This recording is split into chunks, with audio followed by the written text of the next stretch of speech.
Hey, what is up, ladies and gentlemen? It is your boy Johnny. In today's video, we are going to be reviewing the Fusion Pro controller by Power A. Now, I want to mention before we start this video that this video is sponsored by Power A. They went ahead and sent me this controller for you guys to review onto the channel.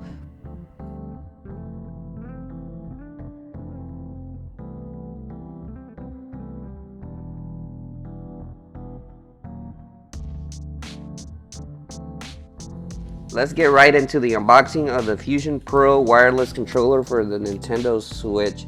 So this is a really premium product by Power A, and I personally never used it before, so I'm really excited to see what it brings. As you guys can see, the boxing is really awesome.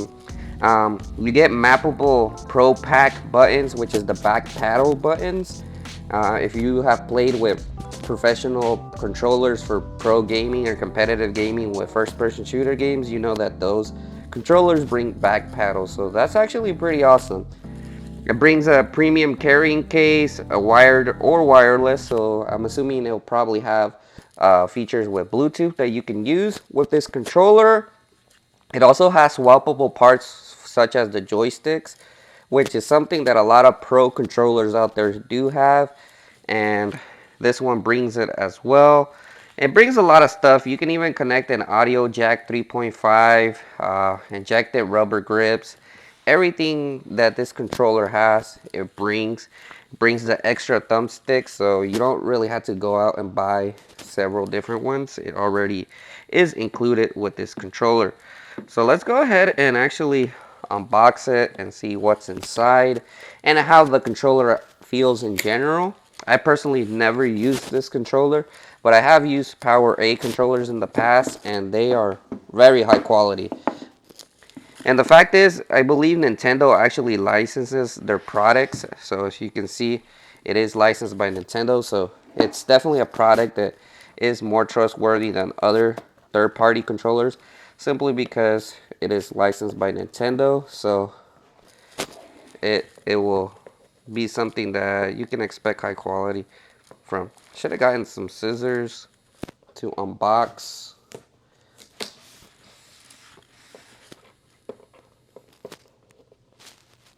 Yeah, it's taking me a while to unbox this.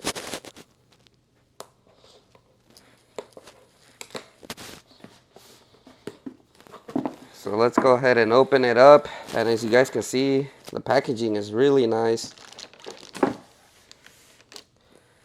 It has the carrying case already, and yeah, I can tell you it's definitely really nice. And I believe this will be the manual as well, and it doesn't really bring anything more under there, but it definitely brings some really nice packaging. But let's check out the manual. Probably tells you how to use the back paddles and everything as well. It's pretty extensive too. Brings different languages, capture button, just tells you everything. So I believe the program buttons are in the back paddle that you can program as well. It tells you the instructions, how to reset them as well, and set up and everything. So yeah, it's pretty much all the basics of a pro controller. Let's go see the inside of it. And I do like this case. It does look nice to put the controller in. And let's see my initial impressions. Wow, that's pretty awesome. So it actually brings a different faceplate. If you want to go ahead and change the color of it, if you're not wanting the black color, you can actually go ahead and change it. So that's really awesome. That's something I haven't really seen in a lot of controllers. So it's highly customizable if you want to change it. And just right off while taking it out, this controller feels really premium. I definitely like the rubber grips on the back. Definitely see it feels premium. The paddle sticks in the back also don't feel bad at all. They actually feel pretty good and solid. Kind of feels like the Pro controller, but better. And then you got the back buttons. The sticks are really good as well. I don't think these are going to get any drift as well as other controllers because they feel really solid. You got your D-pad, your home button. Everything feels nice in this controller, I'm not going to lie. Definitely like the feel of it. I don't know, this is probably the most premium Nintendo Switch controller I've seen that can be pro. I have reviewed the other controllers on the channel, but this one feels like the most premium Nintendo Switch controller that you can buy. Definitely see why a lot of people like it. Doesn't feel cheap at all. Feels really high quality. And you get your thumbsticks as well. As you guys can see, they bring these two. So if you don't like these, you can switch them out as well. So you get the option to do that. I like the ones they bring, so I don't think I'm going to switch them out. And major props on them for including a USB-C. I see a lot of controllers don't include it, but this one definitely includes a USB-C and a pretty long one as well. So this one will be able to work on your PC and it gets a lot of distance. So what is this? Open or close? I don't know. I think that's just something that comes with the case. But either way, regardless of everything, this controller definitely feels high premium quality. Going to go ahead and test it out next in the next part of the video with some games on the Nintendo Switch and tell you guys what my experience is with the controller. I also wanted to show you guys a couple more things that you can do with this controller. Believe it or not, you don't really have to disassemble much in order to remove the magnetic plate from the front.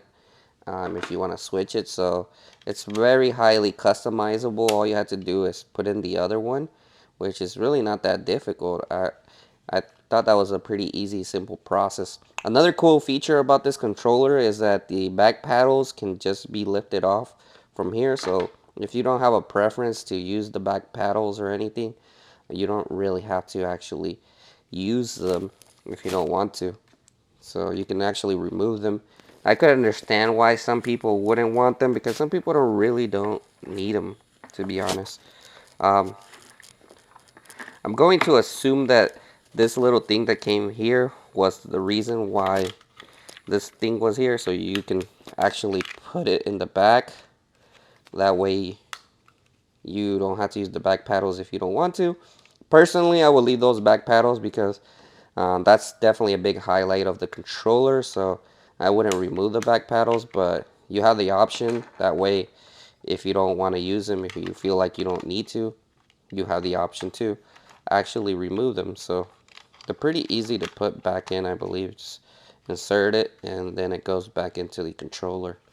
Really awesome design, very easy, and very high quality. Another interesting thing about the controller is that when you remove the magnetic plate, you can actually switch out the thumbsticks or joypads or whatever you want to call it, joysticks, out of the controller, and it's really easy just to pop it up and then put them back in the controller. As you guys can see, it has the little area where you can put in a different one, so that's really awesome.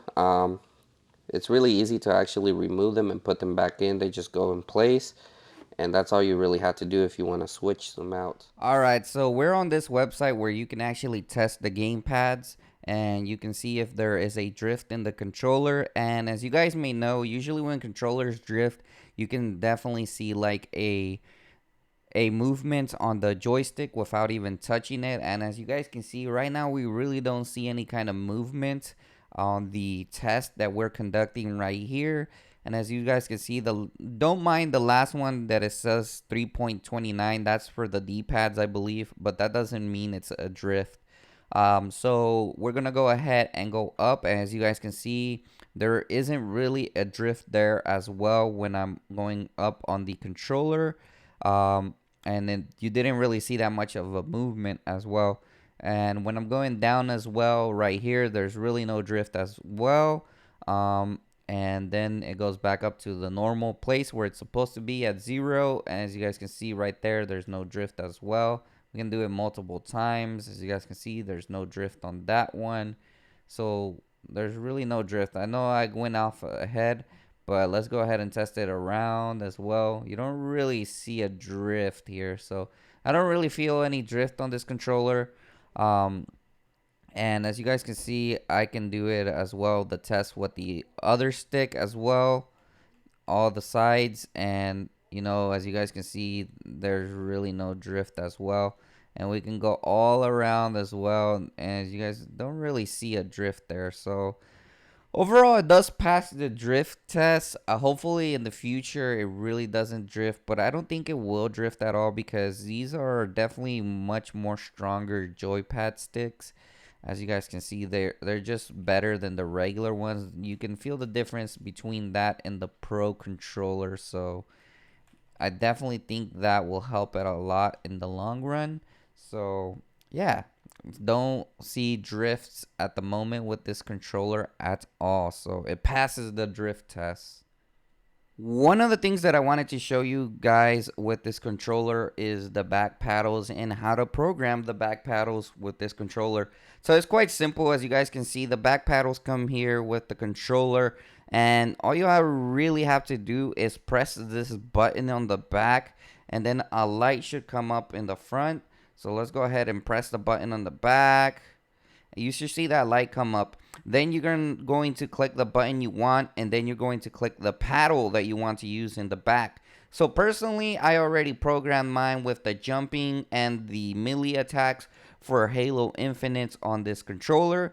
This controller can also be used on PC, which I am going to be using it because it makes more sense for me to use the back paddles on PC, because on PC, there's a lot of games that are FPS and stuff like that, which on the Nintendo Switch, I haven't really seen much FPS games.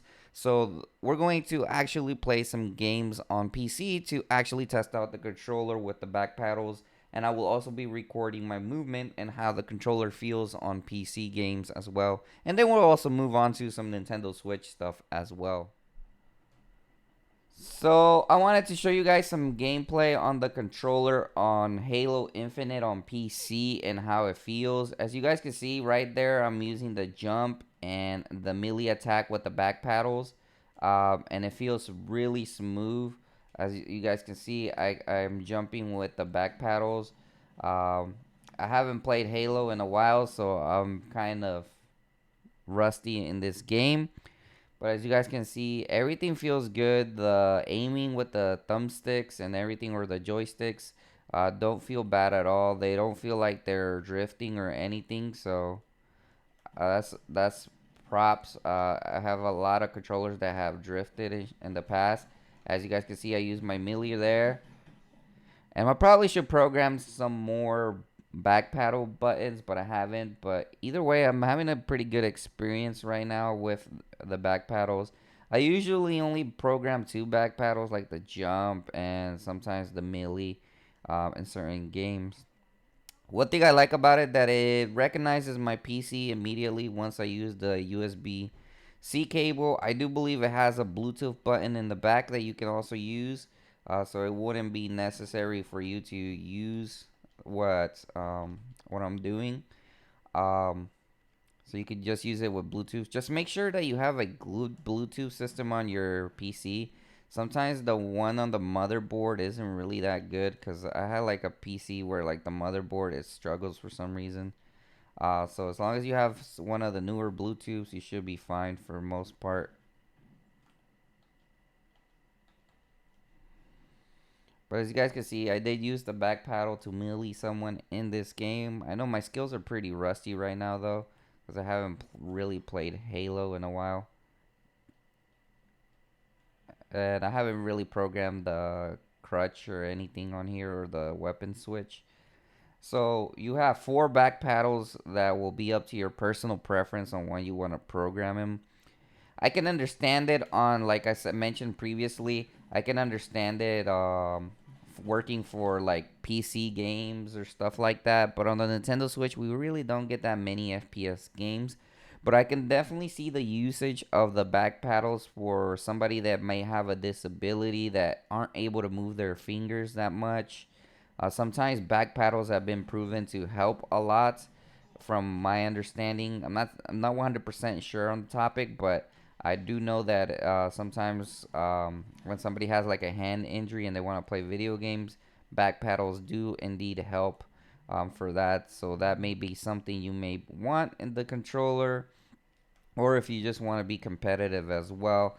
There's probably games out there that have FPS on the Nintendo Switch that are really good with this controller, but I just haven't played a game really. Maybe you can program some of the back paddles to jump in Mario or do speed runs. I could see definitely another case scenario for that.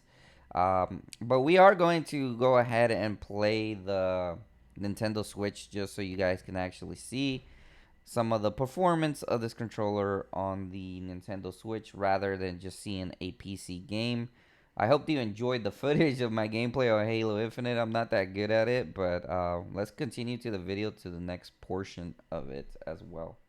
So I don't really have shooter games on the Nintendo Switch, so we're going to go ahead and start Zombie Army 4 Dead War, which is a third-person shooter, and I think this will be a good game to demonstrate the controller on the Switch, for me to actually show you guys how it is when it comes to using a shooter game and how you may probably use it in certain games. Even though it's not really a FPS game or stuff like that, maybe even Fortnite might help you use it as well when you use it to build.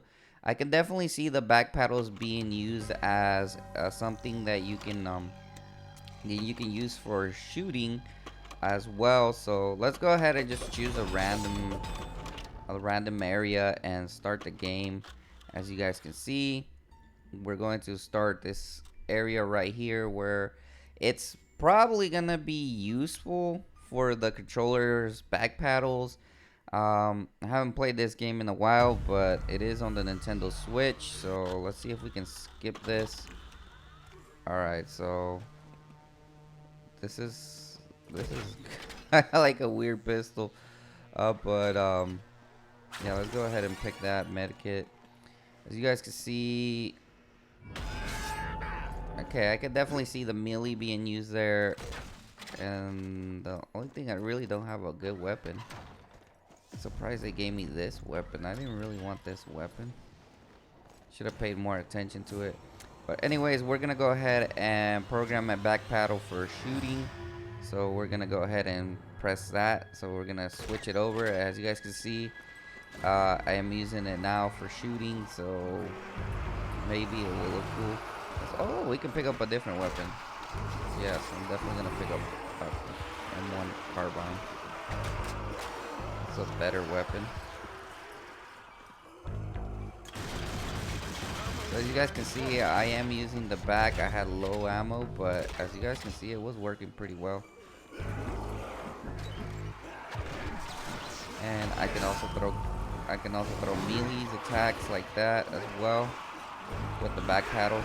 So yeah, it definitely is usable for certain games. I would say, I wouldn't say that it isn't usable because the paddles work for a lot of Nintendo Switch games. Let's go ahead and try Kirby the Forgotten Land and see if it becomes even more useful for Kirby. Probably not going to really do much on Kirby. Maybe for jump you could use it as well. Can definitely see the back paddles as well.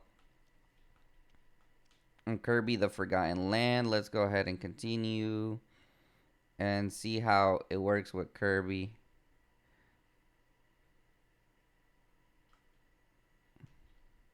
I don't think I have actually completed the Kirby game.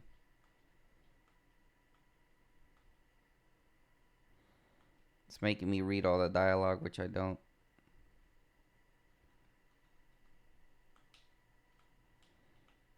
I mean, yeah, you could use it for jumping as well if you want to use the back paddles.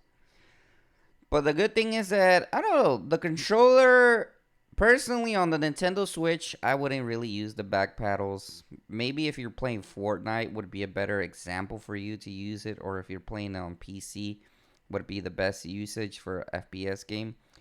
So I'm gonna go ahead and take off the back paddles, and I'm just going to go ahead and test it out like this. The controller, definitely, if you have big hands, this controller is very useful, but it does feel really comfortable I mean, the controller overall does feel premium quality, so you're not really getting a cheap quality. I mean, it is the most expensive Nintendo Switch controller, and I could say for a reason that it's pretty good controller. I mean, it feels good on the hand. Like they doesn't feel like they cheaped out at all at any point with this controller. Uh, Definitely, it's better than the regular Pro controller. I have used the regular Pro controller, and trust me, it feels more flimsy than this. And I think I have even gotten drift on that as well. But it feels overall pretty good. So I think this controller is pretty solid for the Nintendo Switch. If you're trying to find a replacement, maybe to play Smash or Mario Kart or certain games, or just to use as your daily controller for the Nintendo Switch, I think this is a good replacement. It's a premium product. It doesn't feel cheap at all. And I really do like the feel of it as well. This is definitely one of my top Switch controllers. Probably my top number one at the moment as a controller for the Nintendo Switch. Coming to the conclusion of this video, I want to give my final thoughts on what I think about the PowerA Fusion Pro controller for the Nintendo Switch. And overall, what is my opinion on the controller? I can definitely see why the controller has a $100 price tag. This is a premium controller. You're basically getting a Nintendo Switch Pro controller, but actually better build quality than the original Nintendo Switch Pro controller that is out there. It's actually more built better. It even feels better in terms of quality. Definitely like the texture and the back grips on the back of the controller, so it just gives it a more premium feel. So as you touch this controller, it just gives it a more premium feel. I definitely like that it brought its case and everything where you can store the controller, which is very premium for these type of controllers as well. And one of the things that I think is a major thing for the controller, why the price tag is so hefty, is because definitely the back paddles in the back. So if you ever played scuff controllers or any other major pro controller that you have seen out there, they all have back paddles. And that's one of the main reasons why this controller is probably expensive, is because of those back paddles. Now, I don't really see that much case scenarios on the Nintendo Switch. I think it could be used in Fortnite, I believe, if you're trying to play competitively. Maybe some fighting games might also work as well. And several other uses that you can use for this controller. Personally, I don't really find a use for it. But then again, it is also a controller you can connect to your PC and use on your PC.